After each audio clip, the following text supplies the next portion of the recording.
दोस्तों, क्या आपने कभी सोचा है कि चाइनीज़ प्रोडक्ट्स आखिर इतने सस्ते कैसे होते हैं?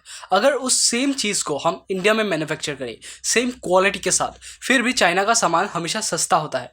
आखिर ऐसा क्यों है? दोस्तों, ये वीडियो एक बिज़नेस के लिए बहुत ही ज़्यादा क्रिटिकल है और थोड़ी टेक्निकल भी है। इसलिए ये ज़रूरी है कि आप इस वीडियो को कम से कम 3 बार ज़रूर देखें ताकि आपके माइंड में कोई भी कन्फ्यूजन ना हो और आप सही से अपने बिजनेस के लिए डिसीजंस ले पाए। हेलो दोस्तों, मैं हूं प्रीतम और आप देख रहे हैं upcoming entrepreneur. So without any further ado, let's get into the video. दोस्तों, चाइनीज़ प्रोडक्ट इसलिए सस्ते होते हैं क्योंकि वो अपने काम में बहुत ज़्यादा एफिशिएंट होते हैं। चलिए मैं आपको एक एग्जांपल से समझाता हूँ।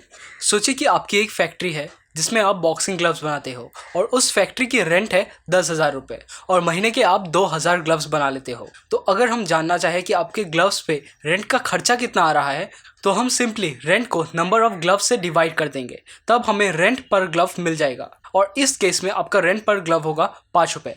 लेकिन सोचिए कि अगर हम सेम फैक्ट्री में अपनी क्वांटिटी को बढ़ा के 10,000 ग्लव्स कर दे तो आपकी रेंट पर ग्लव 1 रुपये हो जाती है और अगर उसी ग्लव की क्वांटिटी को हम 1,00,000 ग्लव्स में कन्वर्ट कर दे तो आपके रेंट पर ग्लव 1 पैसा हो जाती है। तो इसी ट्रिक का इस्तेमाल चाइना करती है जिसकी वजह से उनकी गुड्स का कॉस्ट बहुत ही कम होता है। दोस्तों, इसका मतलब है कि महीने के आपके जो फिक्स्ड कॉस्ट होते हैं, मतलब कि आपकी इलेक्ट्रिसिटी की बिल, आपकी रेंट, ऐसे कॉस्ट को सेम रखते हुए अगर आप अपने प्रोडक्शन क्वांटिटी को मैक्सिमाइज कर देते हैं तो आपकी फिक्स्ड कॉस्ट पर यूनिट यानी कि एक प्रोडक्ट को बनाने का खर्चा बहुत ज़्यादा घट जाती है।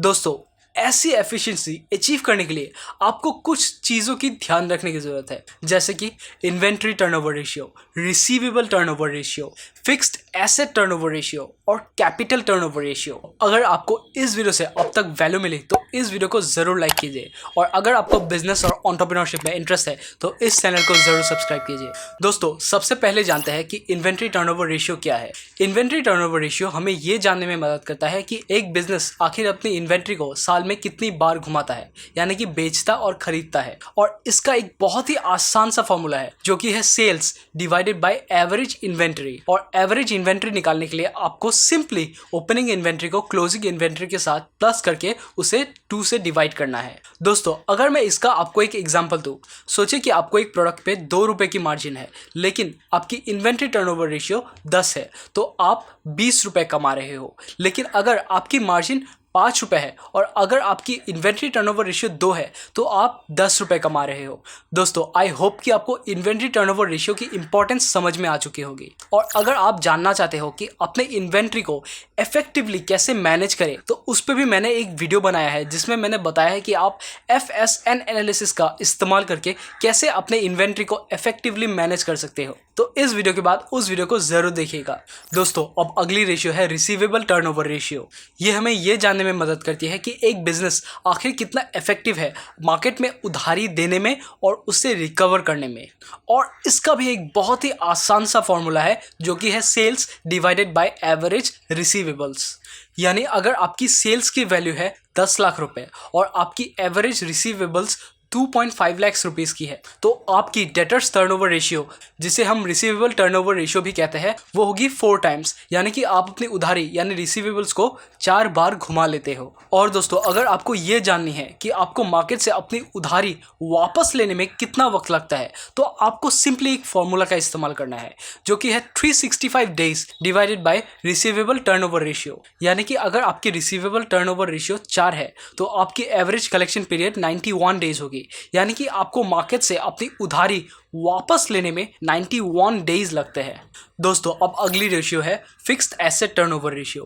क्योंकि ये फिक्स्ड एसेट है, ये रेशियो ज़्यादा नहीं होगा, यानी कि ये नंबर ज़्यादा नहीं होगा क्योंकि फिक्स्ड एसेट पे बहुत बड़ा इन्वेस्टमेंट होता है। तो जनरली अगर ये नंबर 1 से 2 के बीच में हुई तो फिर बहुत ही अच्छा है और इसका सिंपल सा फॉर्मूला है turnover divided by fixed assets. दोस्तों, अब अगली पॉइंट है कैपिटल टर्नओवर रेशियो।